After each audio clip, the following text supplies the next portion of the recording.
Check out carmarshal.com. The link is in the description. They help support us.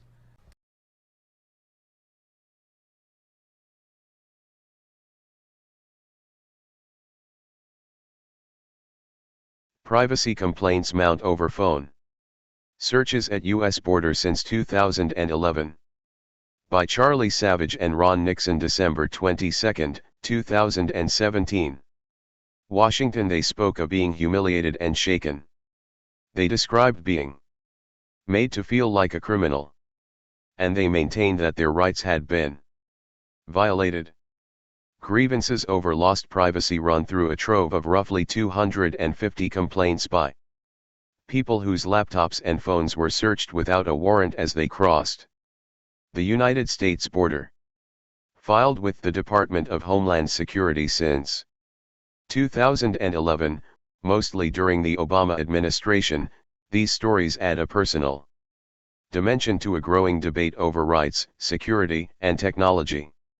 In January 2016, a Virginia woman wrote of experiencing a blatant abuse of privacy after she and her 19-year-old son were pulled aside for extra screening at Newark Liberty International Airport upon returning from Spain.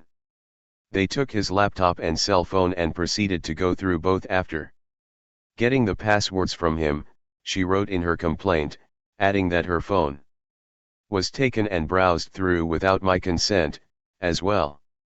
While the officers were cordial, she said, the line between security screening and blatant search and seizure without cause or explaining is not. American courts have long permitted government agents who protect the borders to search, without a warrant or any specific basis for suspicion, the possessions carried by people as they cross. But smartphones and other personal electronics contain vastly more private information than suitcases. The American Civil Liberties Union and the Electronic Frontier Foundation have filed a lawsuit in Boston arguing that a warrant should be required to search such devices at the border. Last week, the Trump administration asked a judge to dismiss the case. The lawsuit comes amid a surge in agents looking through and sometimes copying data from cell phones and laptops. Midway through fiscal year 2017, Customs and Border Protection was on pace to search 30,000 travelers' electronics, more than tripling the annual number by that agency since 2015, when it searched 8,503 people's devices. The complaints were submitted to the Department of Homeland Security's Traveler Redress Inquiry Program. In many cases, the people list a set of grievances. In addition to feeling their privacy was violated, like being detained for hours and missing connecting flights. The Knight First Amendment Institute at Columbia University obtained the filed complaints under the Freedom of Information Act and provided them to the New York Times. A lawyer at the institute, Carrie DeSalle, called the practice digital strip searches. Border agents shouldn't be sifting through a traveler's text messages, emails, photographs and personal files without probable cause, she said. A Customs and Border Protection spokesman, citing the pending litigation, declined to comment or answer questions, such as how frequently electronics searches uncover something that warrants action. But other current and former agency officials said that the total number of searches remains low considering there are nearly 400 million border crossings annually. Stephen E. Bunnell, the top lawyer at the Department of Homeland Security from 2013 to 2017, said agencies should be judicious about how often they use their search powers. But he also cited scenarios in which it could be important to scrutinize the pictures or contacts on a traveler's phone, even though agents would not be able to meet a probable cause standard if warrants were required. Such scenarios could include travel patterns or an intelligence tip raising the possibility that the traveler has links to terrorism. Aristides Jimenez, who was a deputy special agent in charge of the Homeland Security Investigations Office in San Antonio before retiring this year, said such searches have led to the arrests of drug and human smugglers as well as child pornographers. Believe me, it's not something that ICE agents want to abuse, he said. Referring to Immigration and Customs Enforcement, another Homeland Security agency that conducts border searches.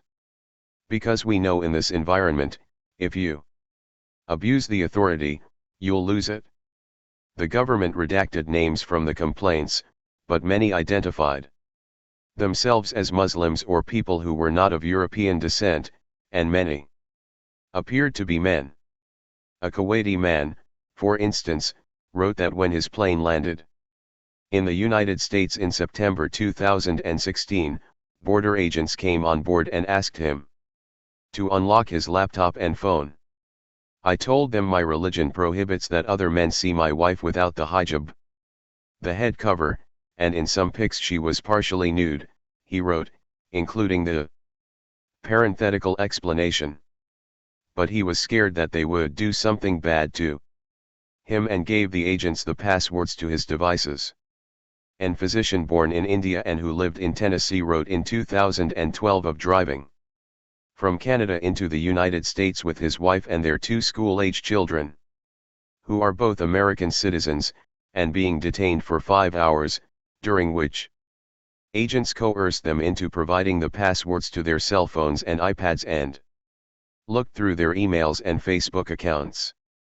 At one point, after asking how long it would take, he was put in handcuffs, he said. We were quite shaken and disturbed by the whole experience, especially as we are law-abiding and tax-paying residents, with no criminal records, he wrote. The complaints showed that people are particularly disturbed when agents not only look through their devices in front of them, but conduct a forensic search, in which the agents copy their data for more intrusive examination, such as trying to recover deleted files. In April 2012, a man said his laptop and external hard drive were seized when he arrived at Denver International Airport on a visa. A receipt later showed that 8 people had handled them, he wrote in slightly broken English.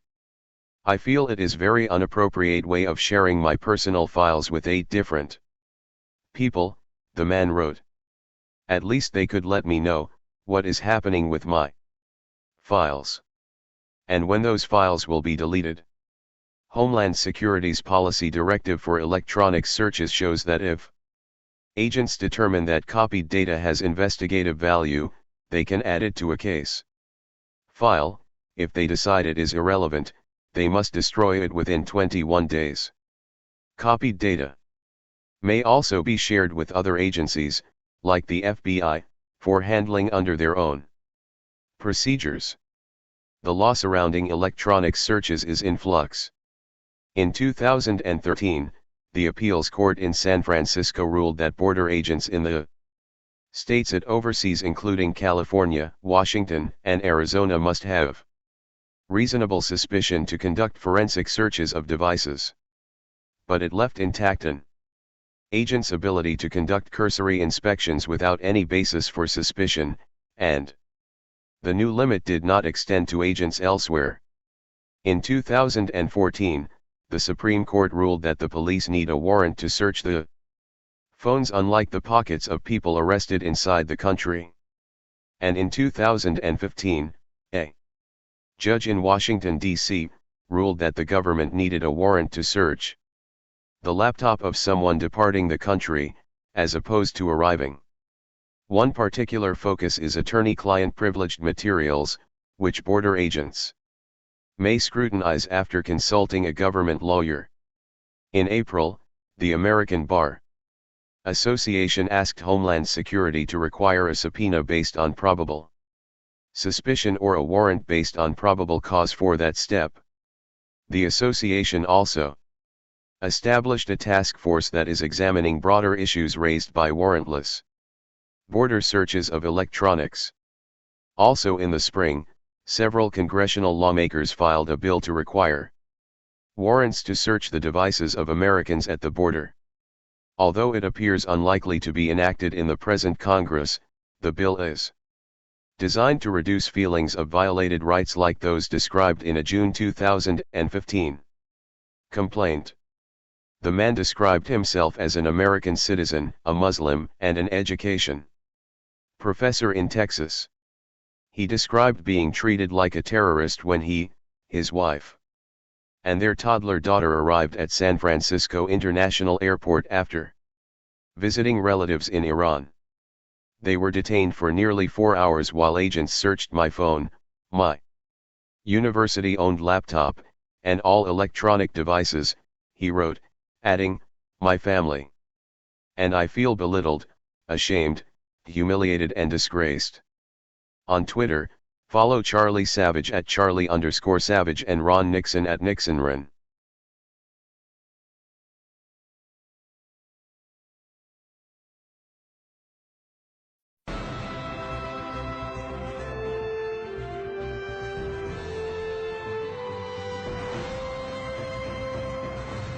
Does the government work for us or do we work for the government? Tonight, what if the Constitution no longer applied? What if the whole purpose of the Constitution was to limit the government? What if Congress's enumerated powers in the Constitution no longer limited Congress, but were actually used as a justification to extend Congress's authority over every realm of human life? What if the president, meant to be an equal to Congress, has instead become a democratically elected, term-limited monarch? What if the president assumed that everything he did was legal just because he's the president? What if he could interrupt your regularly scheduled radio and TV programming for a special message from him? What if he could declare war on his own? What if he could read your emails and your texts without a search warrant? What if he could kill you without warning? What if Supreme Court justices no longer looked to the Constitution to determine the constitutionality of a law, but rather simply to what justices who preceded them thought about it? What if the rights and principles guaranteed in the Constitution have been so distorted in the past 200 years as to be unrecognizable by the founders? What if the 50 states were no longer sovereign entities, equals to each other, and parents of the federal government they voluntarily constituted? What if the states were mere provinces of a totally nationalized and fully centralized government? What if the Constitution was amended stealthily, not by constitutional amendments duly ratified by the states, but by the constant and persistent expansion of the federal government's role in our lives? What if the federal government decided if its own powers were proper and constitutional? What if the Constitution were no longer the supreme law of the land? What if you needed a license from the government to speak, to assemble, or to protest against the government? What if the government didn't like what you planned to say, and so it didn't give you the license? What if the right to keep and bear arms only applied to the government? What if posse comitatus, the federal law that prohibits our military from occupying our streets, were no longer in effect? What if the government considered the military an adequate dispenser of domestic law enforcement? What if cops looked and acted like troops and you couldn't distinguish the military from the police? What if you were not secure in your person, in your papers, and in your property? What if federal agents could write their own search warrants in defiance of the Constitution? What if the government could decide when you were and were not entitled to a jury trial? What if the government could take your property whenever it wanted? What if the government could continue prosecuting you until it got the verdict it wanted? What if the government could force you to testify against yourself simply by labeling you a domestic terrorist? What if the government could torture you until you said what the government wanted to hear? What if people running for president actually supported torture? What if the government tortured your children to get to you? What if government judges and government lawyers intimidated juries into convicting the innocent? What if the government could send you to your death and your innocence meant nothing so long as the government's procedures were followed? What if America's prison population, the largest in the world, was a cruel and unusual way for a country to be free? What if half the prison population never harmed anyone but themselves? What if the people had no rights except those the government chose to let them have? What if the states had no rights except to do as the federal government commanded? What if our elected officials didn't really live among us, but instead all had their hearts and homes in Washington, D.C.? What if the government could strip you of your rights because of where your mother was when you were born? What if the income tax was unconstitutional? What if the states were convinced to give up their representation in Congress? What if the government tried to ban you from using a substance in your body that is older than the government itself? What if voting didn't mean anything anymore because both political parties stand for big government? What if the government could write any law, regulate any behavior, and tax any event? The Constitution be damned. What if the government was the reason we don't have a Constitution anymore? What if you could love your country but hate what the government has done to it? What if sometimes to love your country you had to alter or abolish the government? What if Jefferson was right? What if that government is best which governs least? What if I'm right? What if the government is wrong? What if it is dangerous to be right when the government is wrong? What if it is better to perish fighting for freedom than to live as a slave? What if freedom's greatest hour of danger is now?